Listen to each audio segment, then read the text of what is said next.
I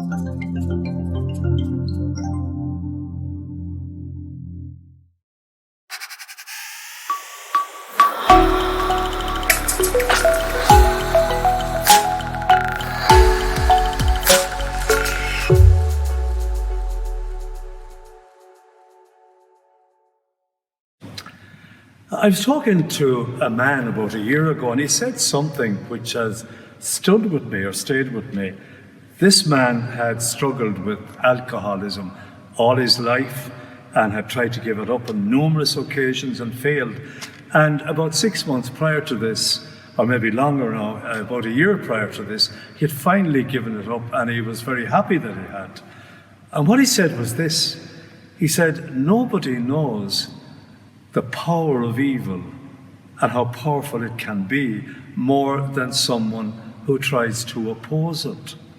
Now, I'll give you that again. He said, nobody knows how strong and how powerful evil is like someone who tries to oppose it.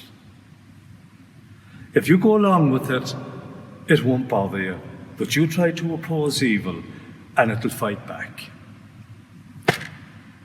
Jesus knew how powerful evil was because he, more than anybody else, opposed it.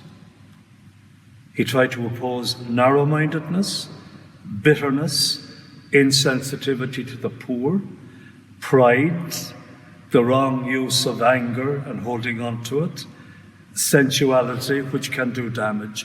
Anything that was evil, Jesus opposed it and did it fight back. It was because he opposed it that he suffered so much. He suffered in his body, he suffered in his mind, he suffered.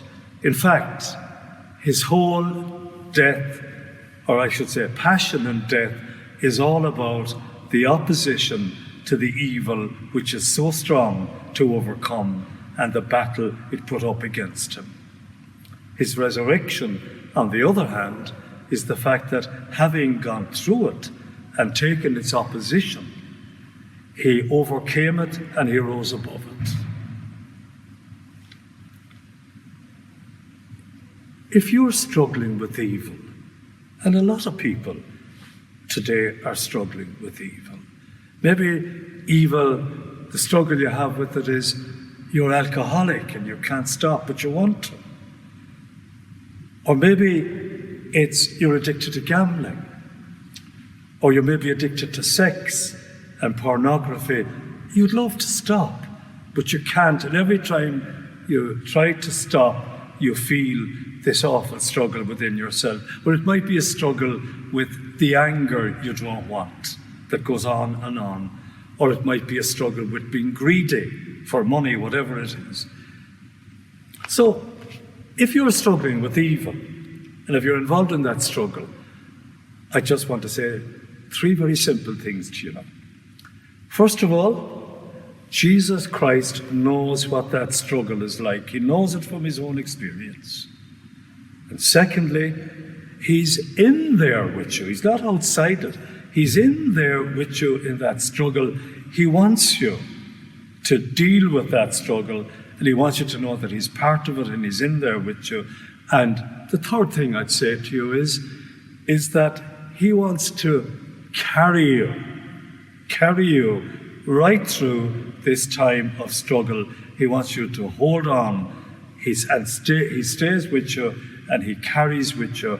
And if you let it go to him, you will overcome it, no matter how powerful it is. Lord, by your cross and resurrection, you have set us free. You are the Savior of the world.